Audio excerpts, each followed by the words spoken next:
Hello, everyone, and welcome to episode 3 of Investment Talks with Harmony.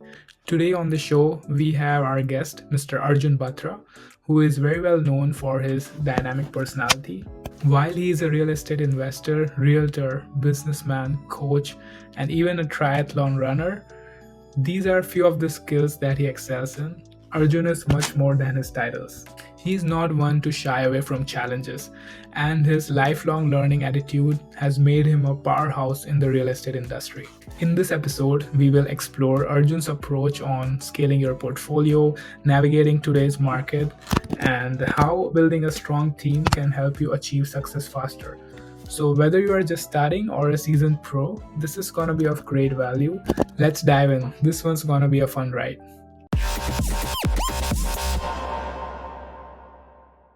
Thank you so much, Arjun, for taking the time off from your busy schedule. I know you have a lot going on, so thank you for accepting the invite for the show.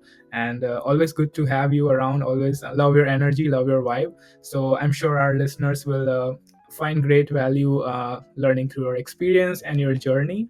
Uh, Welcome to the show. How are you doing today? Thank you, Arshit, for having me. I'm extremely happy to be on the show with you, and I, completely say the same thing for you that your energy and is amazing, and just being around will be wonderful to have a chat and have fun. Okay, sounds like we have a deadly duo combo. So, can you please briefly introduce yourself to our listeners and audience? What you do currently, and what kind of profession are you in? What you do? Yeah, so I mean, my journey has been from education sector. I transitioned into real estate. So I'm a real estate professional who works mostly in the multifamily segment of real estate, and I help clients and my own investments to be educated. So I enjoy that right now. My company name is First Construction Real Estate. Amazing. So you are a realtor. I know you are an investor, and you are very active in your sports as well, very active in social life as well. So you bring a lots of skills to your belt, and I'm sure you do use those skills in other environments as well, right? Like being a realtor, you get access to a different clientele, and you can also see some insights in the system and help the clients. So we will get into that shortly. But first of all, I want to know and let our listeners learn a bit more about you. Can you tell us a bit about your Canadian journey and how you got yourself into this investing world? Definitely. Harshit, I came in 2004 to Canada, and I studied mechanical engineering. And 2007, when I graduated all the honors, and I started working in Mexico initially. That was my first job in Mexico as a process engineer. And then 2008, I transitioned back into Canada and started working over here at Magana International. Then 2008 mid, there was a recession which hit Canada, when especially in the automobile sector. So being a new graduate, I was first in and in the job first, and then unfortunately I was first out because of the less opportunities out in the market. And 2008 made somewhere I picked another job at Swiss Chalet because there was no one else who was hiring at that time. Right. Started working 6 8 months in, and then I realized, well, this is not what I really got all the awards and accolades for. So I wanted to be working in my profession or something which I enjoy doing, where I can have some of my skill sets which I learned at school to be utilized. So I realized that, well, no one is hiring right now, or maybe I can look into my skill set and see if I can find some opportunity which I can create. So started a tutoring academy, knowing that my skills are in education. And in college time, I did very well in math tutoring, and it earned my, uh, pretty much took care of myself through the tutoring business. Wow. So 2008, I started tutoring academy, and then by 2008 end, mid, early 2009, I transitioned into a private school because we thought that, well, we have done very well in the tutoring business and we are getting a lot of clients and a lot of people, but they have bigger challenges and needs. And as an opportunity, we look at it and we thought that maybe we'll work with the government and see if we can start a private school. At that time, I was just 21 years old and didn't have the resource of funding and how to do it. But somehow, with line of credits and with whatever resources I could gather, we started a small place, and then over time kept growing over the years. And by now, over 3,000 graduates have graduated from my school. It's still running, it's still growing. Amazing. It's just like on autopilot. I don't operate in that business anymore. Early COVID time, I transitioned into more business opportunities, knowing that often one opportunity is not enough. We don't know how things might transition and change, and especially in the beginning of COVID when schools got shut down. It was just an eye opener for me that the mine is a business, which is a private business. The government will never support it if something goes south. So I have to always take care of my investments. And that's when the diversification came and kicked in for me to understand that, hey, you know what, in business, even you have to be diversified. And I have the strength of the business or of the schooling anyways, that if I want to grow it further, I can keep growing it, but I don't have to spend that much of time in this business anymore. Right. So that's when I transitioned into real estate, and I started First Construction Real Estate Group, knowing that people like me, when I transitioned into real estate, I wanted to learn and grow and understand investments. So that's when I realized that maybe I can also uh, be a coach, or maybe more on the lines of how I can help my clients Yeah. secure right investment opportunities with a more on the basic 101 mindset, using the transferable skills of, I would definitely use the word teacher, to a real estate professional, where I can educate clients, show them the right opportunities. So that started growing, and ever since then I've been in businesses in general, which is also in car dealership, again a partnership with another person. I started the car dealership business, so that's growing. Plus, I serve as a board of governor of Algoma University. It's a Brampton, it's a public university, and I serve on that. So, plus, two other nonprofits I run in Barrie, which I started over 10 years ago. So that's something which keeps me more sane, keeps me more that I have to look into, not just about private and money making. It's also about giving back, and I think through these channels I'm able to learn, grow, and give back to the community. So it just keeps me happy, keep me in my happy space, basically. Wow, that's incredible. Quite a tremendous journey. And so it seems like you had kind of that entrepreneurship mentality since the beginning, and uh, working teaching people, that's a very scarce skill that not a lot of people have. Like, even in my school days, there were some subjects where the teachers, they decide if you are going to like or dislike that subject, right? If you have a good maths teacher, then you tend up enjoying maths. But for some people, if they don't have a good subject teacher, they don't have a good experience with that, and they tend to dislike that subject. But having said that, that's an amazing skill that you have. And it's so nice that you are leveraging that skill into the real estate world as well. And you mentioned you do coaching as well. So is it coaching for professionals for to get into real estate investing, or something similar to that? Yeah, it's mostly coaching for building a team in the real estate, because there are professionals who are new in the game, who are trying to understand and learn. So I can, I help them get whatever knowledge I have to help them grow even further. Amazing. Yeah, you have this tremendous network with yourself, right? So why to bother reinventing? That's what they say, that don't reinvent the wheel. You already have that, so just reach out to you, and you can help with the expertise that you have. So you kind of wear different hats, and you have different roles.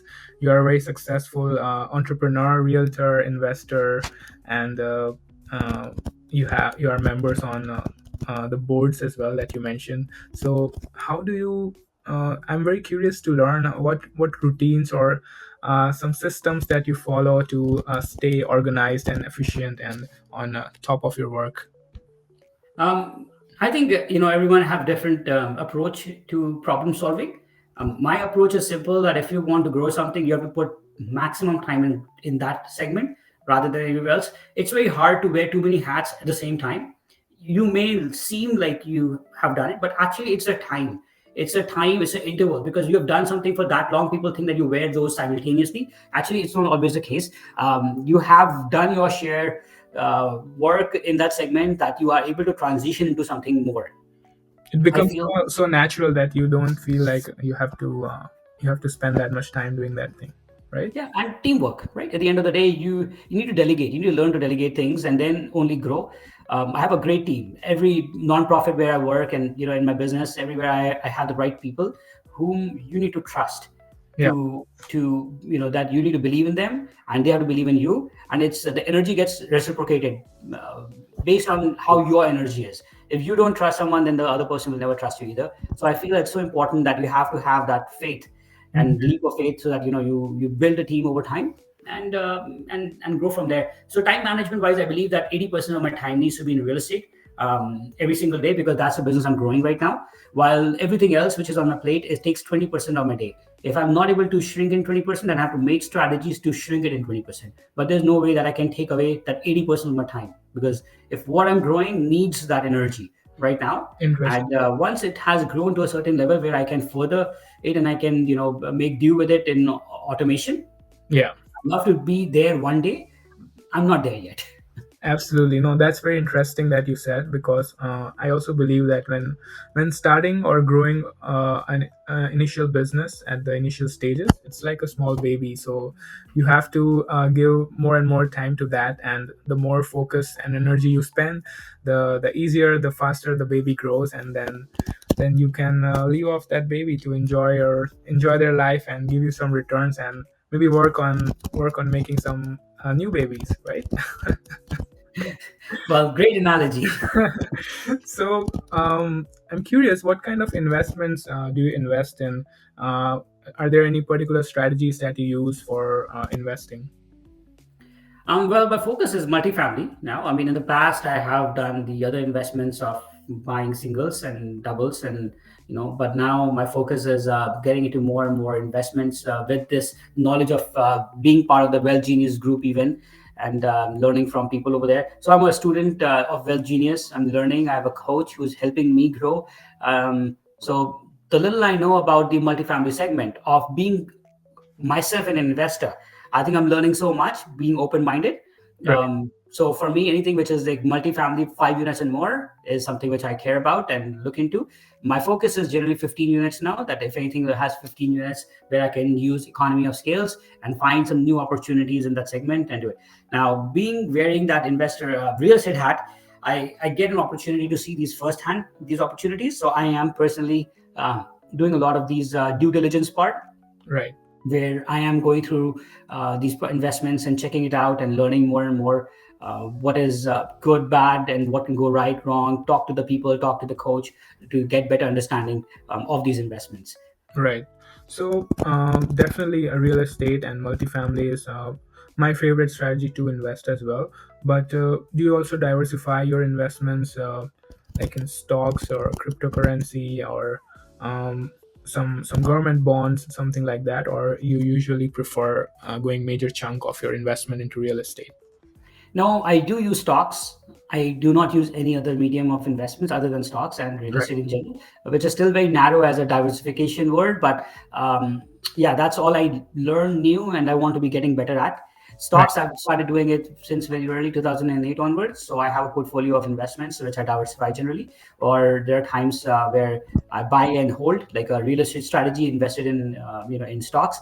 I do not like to do day trading anymore. I've done it, tried it 2008, 9, 10 for a few years, when I started losing some hair, and then I stopped doing it. Yeah, it sounds very juicy, but it's also the risk, right? The higher the risk appetite you have, you can go all in, but Yeah. that's not a cup of tea for everyone, for sure. No, it's not. And I feel that that is how life teaches you over time. It's These are all learning opportunities, self-learning opportunities. What you want to do, what you don't want to do. So there's no right, wrong answers in what you like, what you don't like. I was always fascinated by stock market growing up. No one in my family knew how to do stocks at my home even. So for me, the fascination only grew more and more because I didn't know anything. So then I started going to TD Bank. I used to have seminars, in-person seminars for me to attend.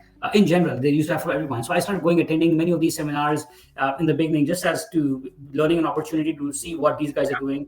So I think those opportunities helped me understand stocks better, and then my fascination further grew again in a very early. age when I started investing in stocks, when I started earning, and then I started investing.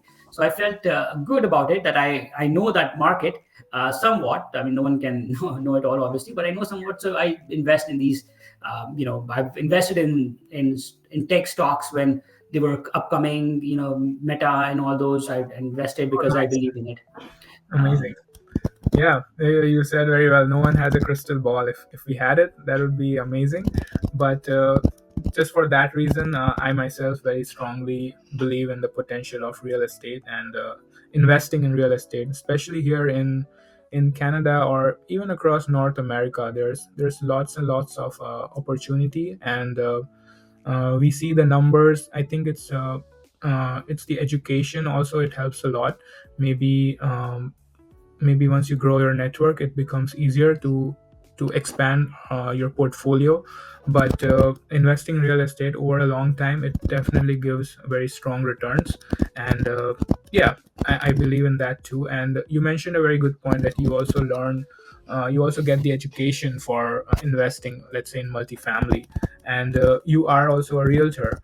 So how does for someone who is looking to invest in a property, how can they leverage your skills, or how does working with you, which is an investor focused realtor, help them better or gives them more advantage rather than working with their friend, let's say Rahul the realtor? I think that's a great point. I feel that it's a personal preference when people interview. I think people should always interview real estate agents while they're Oh, yeah. getting being interviewed by the people who are hiring them. So you're hiring a real estate agent, and I feel that who connects with you and who understands that market and who understands the numbers should be given a job. It's a big decision of life. You're putting a lot of money at the table, and you want to make sure that not just skill set, the realtor's availability, how much they're invested, how much they're really working in your best interest, you're able to connect with them. All these factors play a big role. Just knowledge alone is not important. I find there are many factors when you are investing and picking the right agent.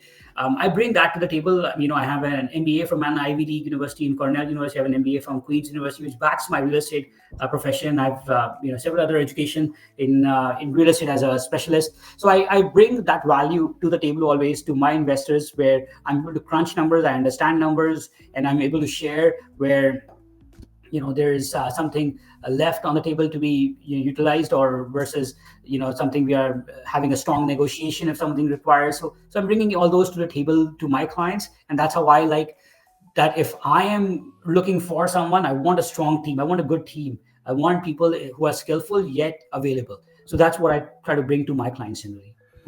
Absolutely, yeah. Your background, your network, and the more I talk with you, the more I see that you have learned so much. You have so much knowledge from various different universities, and sorry, various different fields. But definitely, even your access to the listings and the industry knowledge, I think it gives a big advantage to people working with just another Joe realtor rather than working with you are an investor focused realtor. And is there any particular market that you work in or usually prefer to work for your clients? I mean, I don't like to cap it generally. If I wear the investor hat, I wear the similar way from a realtor hat often, because if I'm an investor and if I'm serving investor, it's all about cash flow. It's about where my money, if I park, where I get the maximum cash flow. So for me, it's not about a specific jurisdiction. Right. If I'm serving, someone comes to me and says, "Hey, I want to buy something," let's say in Mississauga, right? I'm going to serve them in Mississauga area in the GTA, Right. because that's where I live. But if someone comes to me and say, "Hey, I want to be being served somewhere in Ottawa," I won't be able to do it. But if someone comes to me and say, "Hey, I want to buy a multifamily," right? And then I will not be saying that, "Hey, buy it in Mississauga because I live there and you live there." I think you need to open up more. And if that requires traveling, that requires us to be connecting, meeting several times.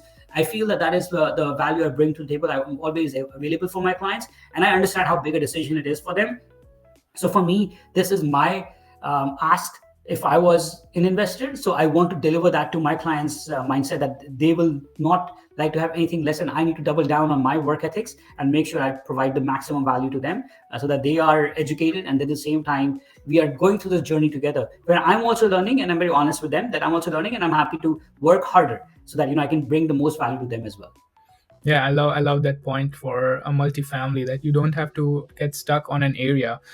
You can buy it and you can manage it remotely as well, right? You mentioned the power of having a good team, so that's when it comes in handy. When you have a good team in place, then there's no limit that you have to buy in your Yeah. neighborhood or somewhere nearby that you live, right? Yeah. Yeah, And maximum of my business comes from Calgary and Edmonton, surprisingly. Like, amount of research I do, amount of work I do in Alberta is surprising. I never thought I'll be able to pick up that much. So when CMHC MLI Select deals just started, even like, that program just pretty much became more lucrative for investors. That's when I starting these deals, and I closed, I mean, over 50 units by that time, and it became even popular, right? really. So for me, I knew the first-hand experience of CMSC Malai Select, how the deals were going at that time and how things are changing over time. So as an investor and as a realtor, I've seen the journey for my investor clients who have bought, sold, bought, held. So all that in the multifamily segment as well, how the negotiations go, understanding that it's a game of patience, it's understanding the game of numbers only. Yeah, There's no emotional. I mean, you can have a little bit emotions if you want to, but that should not rule the decision of buying or selling in multifamily. So all these are learnings, and all these are something which I share with my clients as well, that distance often makes it better often than being personally invested, that you keep going to the property at midnight, someone has a problem, rather than you learn to delegate when something is far out. absolutely. And that boosts your confidence as well, right? Okay, you have one property. Let's say you started with one remotely, let's say in Edmonton. Now it's been 1 year, 2 year owning that. So now you can sense that, okay, it wasn't that hard. Maybe I can expand to different markets. Maybe I can Yeah. go and invest in the States as well. So that opens up a lot of opportunities, and with time you also grow your network, so you get access to much more opportunities for sure. So, what kind of I'm curious to know that how do you mitigate risks when analyzing real estate investments? What kind of factors you consider that are lucrative to the deal, or how do you mitigate the risk assessment, or in the due diligence phase? What would you recommend someone when analyzing the risks in an investment? Like, the one thing which I learned and I really vouch for is that talking to more people. I feel that when you have something which you're trying to analyze and trying to understand the risks and mitigation, talk to the professionals.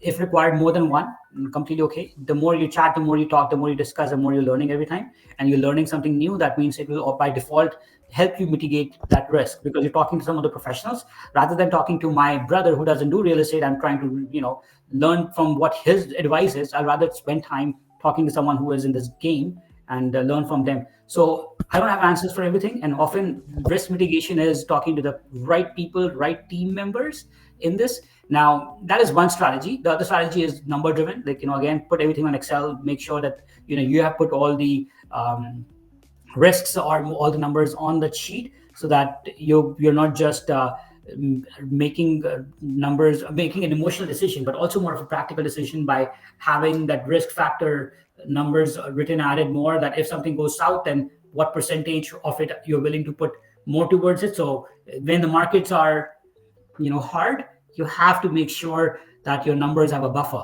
so that they can absorb some of that unforeseen circumstances. I love that. That's what we prefer to do as well. When underwriting or analyzing a deal, we usually put the conservative numbers there, because I see a lot of people trying to play with the numbers to make the deal work, and it does make it work. But over the time, they always find out the surprises, the hidden expenses, and they're always there. They're always increasing. So it's always better to keep a buffer area, as you said, and it goes a long way for sure. Yeah. So, what are the biggest challenges that you think the current market is facing? Let's say in Canada, uh, like the interest rates or inventory shortage, or even the financing. So, what are your thoughts on that? I think the biggest challenge is a labor shortage. I feel that anyone wants to build fast, but do they have the right resources, not just financially, but also the skill set of the labor to build it fast. I see a lot of these new builders are not delivering what they promise. Mhm. They are unable to deliver that quality product for the buyers. I feel that that is where everything is stemming from, when builders are not able to deliver things on timely manner, or getting things pushed, or the quality is not good. So that's one of the challenges. Plus, immigration, too many people too quickly. I feel immigration is great for real estate investors. It's ideal for a person like me. But at the same time, I do find that as a biggest concern as well, that the government has to be doing something about it. Otherwise, it'll be a mess where there'll be more homelessness. But that is again a separate conversation where I don't want to be advocating about what the government should do and shouldn't do it. Yeah. But I feel that labor shortage is, in my opinion, one of the biggest things. Mortgage and all that, I do not see it to be that big a deal. I feel that personally, that is a buffer needs to be always had in the sheet. You cannot change those factors, but you just have to get a risk mitigation strategy attached to your financing, and hoping that if the interest rates go further down, it Right. makes sense further. So that's one of the videos recently I was making, and in which I brought it up to investors that, like, every for every investment which you're looking in today, you should look into what the cash flow is today. And and Not if the you know that potential. the Yeah. market is going to go with the lower interest rates in the coming time, you'll only make more money then. Knowing that where we are on the graph, we know that the interest rates are going to go down. But if the deal is making sense today in cash flow, then if you will make more money 6 months, 1 year down the road. So to me, that is the deal I want to invest in. I don't want to be investing in a deal where I know that down the road the interest rates will be, let's say, 50 basis point lower, and you are speculating on that. So that is a very shady deal, in my opinion. Oh, that's so true. I have seen a lot of agents. They advertise it like that, that with the potential of this much money, this much cash flow, or the steady cash flow. You have a potential when the tenants move out, you can do a great turnover. But that's not true, right? It's not fixed. So that's Yeah. also another advantage to working with an investor focused realtor, that you Yeah. also wear the hat of seeing the deal through the eyes of an investor, and always get the deal what it is today. Never go on speculation, because it's never true. So how can investors, let's say people who are just starting, they have want to expand their portfolio, they have, let's say, one or two single family homes, and now they want to go to the next level. So what advice would you give them to scale their portfolio? I think collaboration is again a great way of working. I feel that they shouldn't be shy of working with people till the time they have, as I said earlier, interviewed their partners who want to be working with, and something small and leveraging over time, that small to big. It's just baby steps. You need to start. There is no, I mean, I wish it was the case that where you can all of a sudden say, I want to buy a 50 unit thing. It doesn't happen. You need to buy, and it's a gradual progression. And I feel people should have patience, is the only thing which I'll say to anyone who is getting started. Have the patience. It's okay to take your time, and then take one step at a time, put priorities of personal life, whatever is happening in front of you. Don't get stressed and then invest. It's not worth it at the end. So I think at the end of the day, it's a personal choice how they like to invest. My only thing is that the more you connect, the more you talk to people, you will be able to explore more opportunities. And the more you connect with people, you will see that these are the right people whom I want to be working with over time. Maybe they're not at par even where you are. Let's say, for example, you might be way more ahead of the game, but the team, over time, that you will get better, or the other person will get better. And they all, it's a loyalty, it's a trust, it's a lot more factors when you build a team. It's not always intelligence which is the number one thing. It Hmm. helps, knowledge helps, but how much can you trust your team is where it boils down to, so that that can get you your personal peace, and you know that you have the right team who will work in the best interest. And I feel that is a transition and tipping point for many people, where they go to the next step when they have the right team members. Yeah, and I loved your point. Stop comparing yourself with others, right? People Yeah. have a big portfolio, let's say 10 units, 50, 100. I know people who have 1,000 doors, but you don't need to get overwhelmed or anxious by comparing yourself with them. Always you are the biggest competition for you, and compare yourself with you who are yesterday and what you are today, and that's how you can achieve growth. So I truly believe in that, and um, that's why I try to also track my progress. Sometimes I write my highlights, let's say monthly, quarterly, yearly, just some highlights to see that okay, this is how far I've come in this time range, and this is how much progress I'm making, and that's much the goal I have.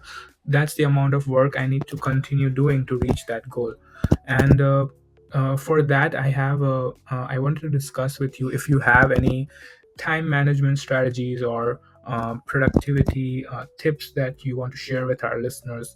How do you prioritize tasks, whether related to real estate, investing, or even personal life?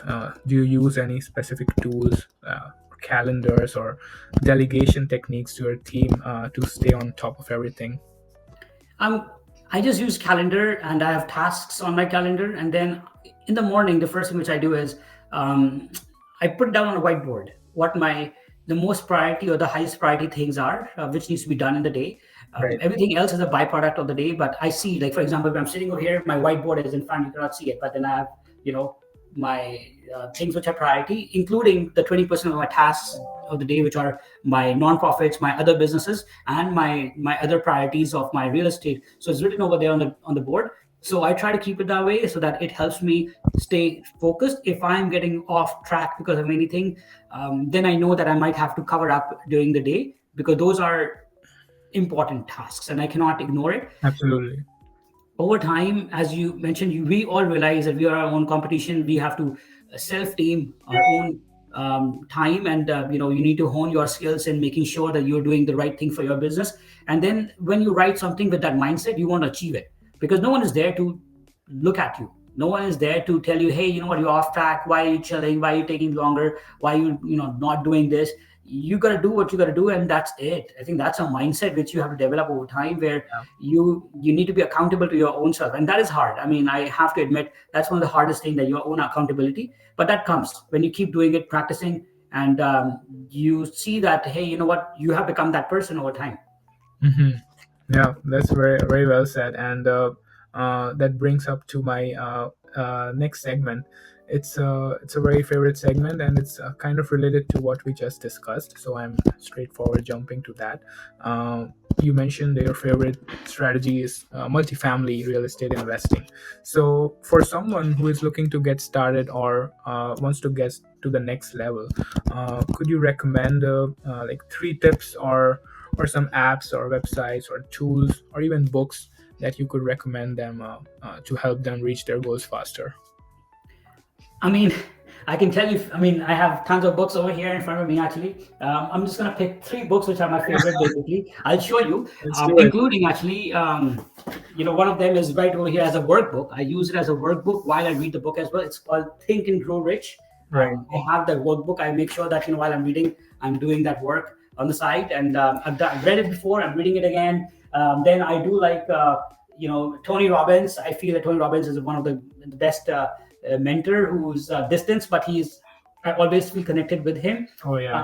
I see Atomic Habits is one of my other favorite books. I feel that these are the books where I feel, it's very amazing. While I look at the other books, which are outliers, I mean, there are tons of books. I feel that there's so much knowledge out there in books you can grab. I'm reading a new book, which is right now, which is called A More Beautiful Question, which is all about how you frame a question. I feel that this is where it's so important, that what question are you asking? And that is also part of, now, if you think about it, what Chat GPT is. It's about prompting. It's about asking the right question to them, right? Absolutely. Your answer will only be as nicely framed as how beautiful your question was, right? So I think that's how we as human beings also interact. If I want the best answer from Harshad, I need to have the right question articulated, Yeah. so that I can get the best response. So I feel that that is where I am now more. I want to learn more how can I communicate best with my wife? How can I best communicate with Let other me people know as if well? you find a way to do that. If there's a cheat code in that, I'll definitely read it. I'm reading it only for getting some cheat codes, okay? That if I'm able to communicate better somehow with her. Yeah, good luck with that. But you said a very good thing about books, that they are a wealth of knowledge, and someone the author has spent a good amount of their time, energy doing the research, and that's one of their best life's work, right? And having all of that compiled in some few pages, and reading the books, it's no limit the knowledge you can get from that. And shout out to Tony Robbins. I'm a big fan of his work, and I follow him very closely. And that's also one of the goal for us to keep attending his coaching and his summits. I know they are in virtual as well now. He's offering them, I think, after COVID, so that's a blessing.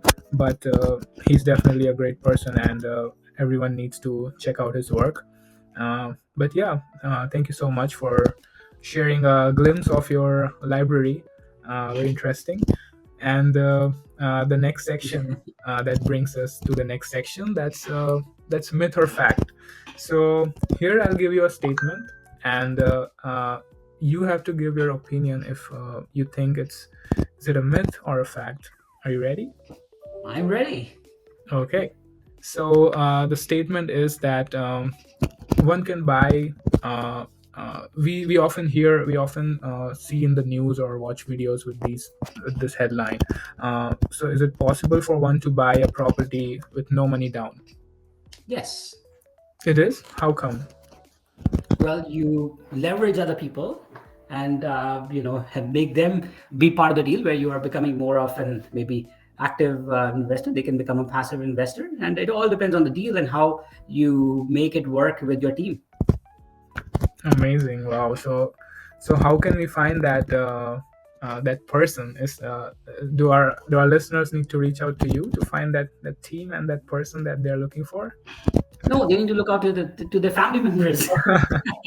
See, these things only happen with trust, right? Right. No one is going to trust you with their money unless they know you for a very long time, right? Generally, people don't even trust that. You'll find one in maybe 100 of your family members. But the thing is, if someone wants to get started only and they Right. want to start with that, they should look for someone who has resources and they know that you are working hard in that segment. They see you grow, they see you working hard, so they feel more comfortable. See, at the end of the day, even if someone is parking their money in stocks, they might be getting 15%, 15%, 20% returns. Let's say that in a good market, right? Yeah. Generally, if they see that the same returns by leveraging financing and all that, they can make 30% with you being invested in that. So they are happy to get the returns. But I feel it is very possible. But I'm not vouching for everyone. People have their, it's a journey, because then in the journey you find people and who will trust you or who won't trust you, basically. Absolutely. Yeah. No. Thank you so much. I completely agree. It all depends on your skill set and the network, the team that you have, and the sky is the limit. So uh, I'm curious to know, what are your predictions for the future of real estate market? Is it a good time to get into investing, or should people wait a bit, or how does that work? Harshit, every market is a good market. You just have to get a good deal. I feel that the game is about deals, not about the market. Market is a myth. People get mixed up with the market and getting a good deal. So if in a bad market you are able to find a good deal, it's a market to buy. So whoever is in the market should look for a good deal, and if they found it, they should jump on it. Take that leap of faith. Take that, do the numbers crunching, do everything, your due diligence, definitely. Yeah. But then after that, I feel there are a lot of good opportunities in the market. Absolutely. Whenever you're ready, that's the best time to buy. Whenever you're ready is, and also, whenever you find a good deal. I feel a good deal is everything in this. In the best market, even if you are unable to find a good deal, that means it's not a good time. Hmm. You need to find your deal which you are confident. I would say that, a good chunk of it should be confident. You'll never get 100% confidence. The rest is a little bit of leap of faith. You have to believe in things, but your due diligence is number one. And then jump and take it, because in every few years a wrong deal also can turn out to be right, in real estate at least. Oh yeah, it's about know what you're getting into, and know your research, do your numbers. Numbers don't lie. So if the numbers are saying that okay, it works, it's a good deal, then it probably is. I love that point. And just before closing, I want to ask you a question. We're reaching the end now. So I know that you love traveling and you are an avid traveler. So how does traveling influence your or does it influence your investment decisions, like investing in properties in different regions because of your travel, or does it inspire you to get new opportunities? I feel traveling really inspires me in general. I feel there's so much to learn and grow from people around in different parts of the world. Like I grew up from a small town in India and coming over here in Canada. Then I lived in America. I've done cross country traveling, Canada, America, Mexico, and I've traveled across Europe. So I feel there's so many things inspire you to diversify your portfolio. The more you get exposed to things, the more you're able to understand the cultures and also see where there's value in growth. So traveling is more of an eye opener, I find, and I feel that the more you see it firsthand, the more you believe. So traveling is a great way of having fun while learning and growing. Yeah, for sure. We love traveling as well, and that is one of our whys to invest in real estate, so that we get that freedom to travel anywhere and that time freedom as well. And for that, as you already said, you need a good team. You need people that you can rely on to take care of your investments and gradually transition yourself from being an operator to a true owner. Love that. Thank you so much, Arjun. Thank you so much for sharing all of your knowledge, all the wealth that you have of knowledge. And how can our listeners connect with you, know more about your journey, and get in touch with you? Well, they can reach out to me on Instagram, First Construction Real Estate, or they can reach out to my page on Facebook, on LinkedIn. They can search me Arjun Batra. And people who want to reach out to me for any real estate services, happy to share my number here, which is 647-313-0304. So if someone wants to just have a chat with me about something, or just to brainstorm about something, I'm happy to have a discussion with them just to see if that opportunity is good. I can crunch some numbers for them on my pro forma sheets and do all that. So just as for sharing is important, I feel at the same time I'm giving back, but I'm learning so much from other people too. So it's an opportunity for me to grow as well. Absolutely. I'll leave that contact information in the description section. But thank you so much, Arjun. Thanks again for taking the time, and it was so fun chatting with you, knowing your views and opinions on investing, especially in real estate. And we wish you all the best, and would love to stay in touch. Always enjoy your energy. Always enjoy your vibe. It just charges me for the day. So thanks again for that. Well, thank you for having me, Harshad. I think it's a great opportunity to be here and having this chat with you and being part of the investment talks. I think it's a great initiative. I'm sure that the listeners would love to listen as much as I am having fun being part of this show. So thank you for giving me this chance.